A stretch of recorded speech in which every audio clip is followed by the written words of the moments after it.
Ito sa filter nito, sir, napapalitan. 15 years. Lahat ng tank. Hindi lahat. 15 years lang yun sa amin. Amin lang yun. Sir, sayang yung binabayad ko sa after sales, hindi nyo ginagamit. Hindi totoo. Di ba, no? Ang after sales namin, may after sales department kami, hindi nagagamit. Ay, walang tumatawag eh. Walang nasisirang makina. Anything na maitutulong namin sa inyo, sir, sabihan nyo lang kami. Para at least, kung ano man yung assistance na magagawa namin to help you out. May struggle kayo sa management, huwag kayong mag-hesitate na magtawag. Kasi that is one thing na gusto namin mangyari. Kumita kayo sa negosyong to. Tsaka pag nag-branch out kayo, di syempre sa amin pa rin.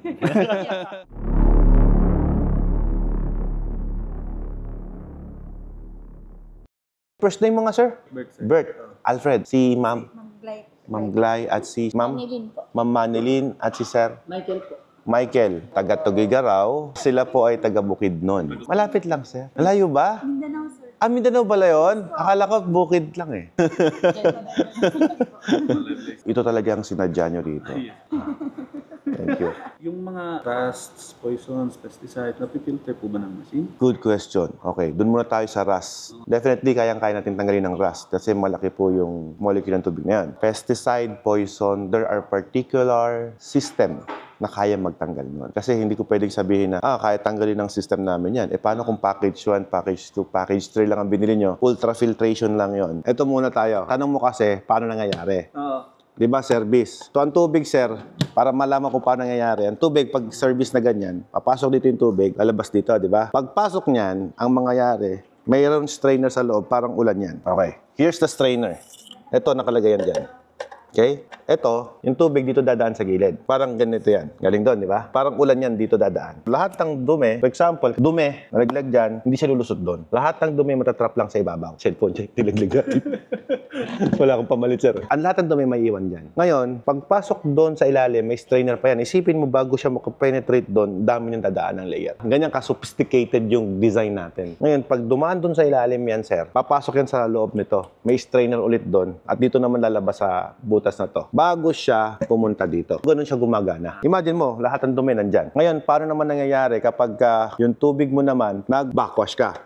Kasi yun yung tanong mo kanina. Paano nangyayari yung backwash? Pag binakwash mo na, ito na nangyayari sa backwash. Pagpasok ng tubig dito, ang mangyayari, hindi pupunta sa strainer. Didiretso sa butas na yon. Ngayon, dahil dumidiretso sa butas na yan, may strainer sa ilalim yan, sir eh. Pag diretso niya sa butas na yan, syempre yung tubig paangat na dito. Itong maruming to, lulutang yan, sir. At tatapon po siya dito. Pag nakabackwash po yan, close valve yan dito, automatic yon. Wala siyang pupunta dyan sa pangalawa. Ganoon nangyayari yung backwash. Ngayon, para naman nangyayari kapag pass rinse. Kasi sabi natin, kung may 5 minutes backwash, para makuha mo yung full cycle, may 5 minutes pass rinse. At para nangyayari? Pagpasok ng tubig dito, close valve pa rin to. 3-way yan eh. Pag close niyan, sir, ang mangyayari, parang service. Pupunta rito yung tubig, tapos di ba nag-backwash ka? Yung dumi ng ilalim, pwedeng nandun naman yung dumi sa ilalim. Tatapon naman niya sa likod yun. Natapon yung dumi sa ibabaw, tapon yung dumi sa ilalim. Nang hindi pumapasok dito. Kasi every time na nandito yan, close valve dito. Parang ganito yan, sir, para mas madaling intindihin. Pagpasok ng tubig dito, during service, pasok tubig dito, pupunta riyan, filter bago pasok doon, lalabas dito. That's how it's work. Pag binakwash mo, pasok tubig dito, close ang tubig dito, labas dito. Tubig, ahon. Yung dumi rito, flush. Pass rinse, anong pinagkaiba? Pasok ang tubig dito, close yung valve dito, tapon dito. Pero yung dumi sa ilalim na na-filter niya, yun naman yung itatapon niya. Malinis sa ibabaw, malinis din sa ilalim. Ngayon, kung tapos na yung 5 minutes mo, ayan, operational na yan. Yung tubig dito, pasok dito, labas din dyan sa kabila. Sabay-sabay mo na pwedeng Hindi. Sir, the logic is this. Di ba ang kwento ko sa'yo kanina, pagpasok ng tubig dito, lalabas yung tubig dito. Pinagsabay mo, backwash. Backwash. Pumapasok ang tubig dito. Ang reason ng backwash mo para linisin yung loob. Ngayon, yung tubig lumalabas dito. Kung pinagsabay mo, sinong tubig ang papasok dito? Wala, di ba? O di wala nonsense yun. Yung tubo natin, usually sa backwash, supposed to be dapat hiwa-hiwalay. Kaya lang napapagasos yung mga client namin pag pinaghiwa-hiwalay namin. Tsaka ang pangit tignan. Ginagawa namin, pinagsasama-sama namin yan. Para maganda po tignan at mas masinop. Pero, pagpasok ng tubig dyan, sir, nakabackwash to, di ba dito lumalabas yung tubig? During service, in, out, close. Anong mangyayari kapag pinagsabay mo? mo. Pasok, labas dito, di ba? Yung dumi nito, pumunta dito. Masisira. Hindi mo talaga dapat siya pinagsasabay. Kahit sabihin mong individual yan, yung linya nito, naka-inline dyan eh. Pwede mong pagsabay-sabayin yan, sir. Kung pasok dito, ibang linya ulit, pasok dito. Ibang linya ulit, pasok dito. Pwede yon. Kaya lang, mahina na yung pump mo na yon. I-individual pump mo pa ba yan? Di ba? Hindi na. Magastos na yon. So, ganun siya gumagana. Hindi siya pwede pagsabay-sabayin. One at a time. Ayan. So, anong pinagkaiba ng naka-discharge output dito na isa versus sa magkakasama? Wala namang pinagkaiba yun. Ang pinagkaiba lang, mas nakatipid ka sa tubo ng paglilinya. Dito sa filter nito, sir, napapalitan. 15 years. Lahat ng tank. Hindi lahat. 15 years lang yun sa amin. Amin lang yun. Hindi, I mean yung lahat ng... 15 years lahat. Ah. Kayo na rin mag-service ka. Siyempre, alam ka naman sa iba. Eh di, ayaw mo na sa akin yan, sir. Di ba? Basta nagpa-service ka na sa iba yan, ibig sabihin, sir, ayaw mo na sa akin. Yun na. Oo. Kasi anong reason, sir, ganito eh. Anong reason mo para ipa-service sa iba yung makina ko? Diba? Ibig sabihin, you're not satisfied to my service. O baka meron tayong miscommunication, kaya ka nagpa-service sa iba. So, ngayon, pagka ganun, sir, automatically, yung lifetime service warranty namin void. Nasagot ba, sir, yung tanong mo na paano nangyayari dito, sir? Oo, kuha na.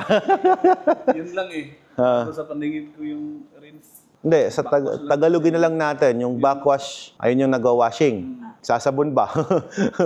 Tapos yung isa, nagbabanlaw kasi rinse eh. Tapos service mo na. Pero backwash sa ibabaw, rinse sa ilalim. Huwag mo nang galawin, automatic. Bumili ka pa ng automatic, iniintindi mo pa. Hayaan mo si sir, kaya ko dinemo yun, para kay sir yun, kasi manual yung kanila. Very complicated ang makina. Once inisip mo na complicated yan. Pero base naman sa explanation ko, sir, pinagagaan ko naman eh. Kumbaga, naggagamit lang tayo ng ibang term para for you to understand it properly. Kasi siyempre kapag hindi ganun, ginamitan kita ng medyo malalalim na term, patay. Mas din tayo magkakaintindihan, di ba? Tsaka Tagalog naman tayo, hindi naman tayo mag-Englishan dito eh. Ngayon, talagang less question pa kayo. Kasi hindi nyo naman na-experience pa yan. But once na nag-operate na kayo, yun na. Kaya sa totoo lang, ito yan. For you to understand the system, huwag muna kayo magtanong ngayon, ang intindihin nyo muna yung building ninyo. Kung paano natin mai-set up muna. Kasi kapag inintindi nyo lahat yan, may stress ka na. Hindi mo, sir, in-explain ko pa lang, napagod ka na, di ba? Di ba, na-stress ka? Oh. Napagod ka na agad. O, wag mo munang isipin yan. Wag mo munang isipin yan. Ang isipin nyo muna, how we establish the building, how we establish the business. Tsaka mo na isipin yung operation, yung maintenance. Kasi we will teach you naman eh. Bibidyo mo pa, pwede ka naman tumawag dito kapag may nakalimutan ka. Then eventually, parang tuloy-tuloy na yun. Kaya nga tayo may tinatawag na after sales eh. Sir, sayang yung binabayad ko sa after sales, hindi nyo ginagamit. Hindi totoo. Di ba no? Ang after sales namin, may after sales department kami, hindi nagagamit. Ay, walang tumatawag eh. Walang nasisirang makina. O ngayon, hinakat ng aso, yun nasira. Pero, di ba? Ano na yun? Animal error. Hindi. Sinusisihin ko yung aso. Opening pa naman ngayon, di ba? Pagka ganon kasi, tsaka nyo naisipin yun. Na-stress ka dyan, sir, kasi pati permit, iisipin mo na, hindi ka pa naman din nag-start. Di ba? Just focus muna kung ano yung dapat natin ma-establish ngayon. O, magsisettle na kayo? Nagsettle na ba kayo? Di pa? O, settle nyo na. Dito na lang din, sir. Check-in naman eh. Okay. Yun na lang yung Dated. na lang yung pag-uusapan. Dated check na lang kayo. No? Yes. Magandang araw po.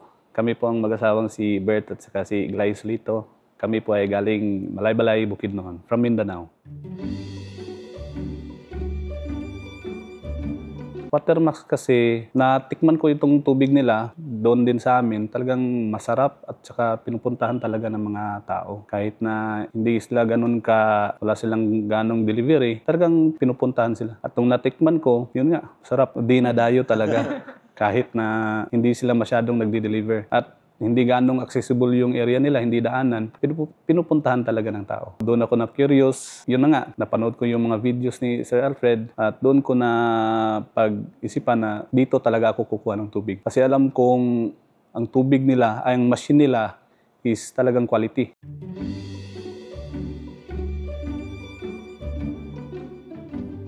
Supportive, very supportive. Kung ano pong napagdidesisyonan ko, ino-open ko sa kanya, oo lang nang oo. Kamusta naman, ma'am? Okay naman po ba sa inyo? Kahit malayo, dito kayo bumili ng tubig? Yes, po.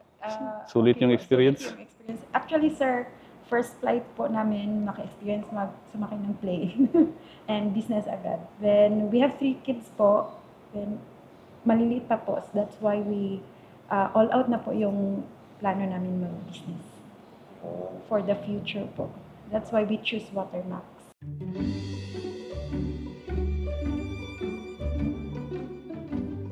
Ako po ay isang government employee.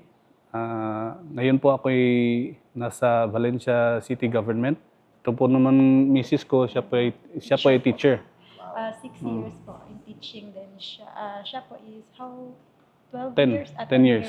10 years service. in government. Pero wala pong And napag-isipan po namin na gusto po naming umangat medyo yung buhay, to live comfortably. Ito, sa dami ng negosyo, talagang tubig basic needs.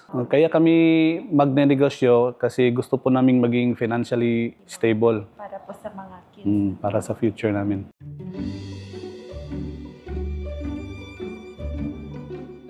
Dito wala po talagang problema accommodating, talagang mababait lahat. Sir Alfred, very accommodating. Tapos, wala kang masasabi. Very good experience lang talaga. Happy kami, nandito kami.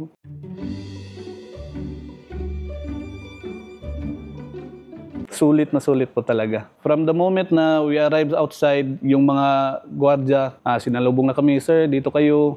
Doon kami naghintay sa waiting area. Talagang accommodating lahat, mababait pa. Yung demo po sa machine, initial demo po is madali na po intindihin. And siguro, kaya niya mag-install. Siya lang.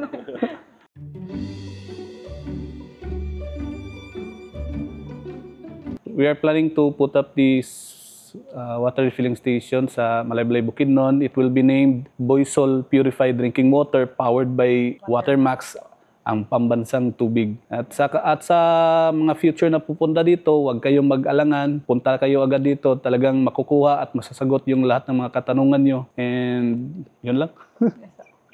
Yung package po, very affordable po. Kayang-kaya.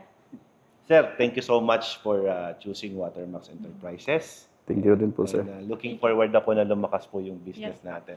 And hopefully, hindi lang ito yung una. Sana hindi rin ito yung last. Sabi ko nga, kapag na-install na namin yung makina ninyo, yun pa lang yung simula ng transaction natin. Kasi doon pa lang gagana po yung suporta talaga namin, yung after sales namin, yung suporta sa marketing ninyo. Ayan, so yun po yung ano. Anything na maitutulong namin sa inyo, sir, sabihan nyo lang kami. Para Yes, sir. at least kung ano man yung assistance na magagawa namin to help you out. Kung may struggle kayo sa management, huwag kayong mag-hesitate na magtawag. Kasi that is one thing na gusto namin mangyari. Kumita kayo sa negosyong to. Tsaka pag nag-branch out kayo, di syempre sa amin pa rin. Parang ituloy nyo na kami, sir, na business partner niyo. Okay, thank you so much. Again, thank you so much. Ayan guys, sa mga taga Malaybay, Bukidnon. Malaybalay, Bukidnon. Sa mga taga Malaybalay, Bukidnon, mag-open na po dyan ang Watermax Enterprises. Man niyo po yung tubig namin, sir. So, si sir po yung mamimit nyo, tsaka si Ma. Thank you. Thank you, guys.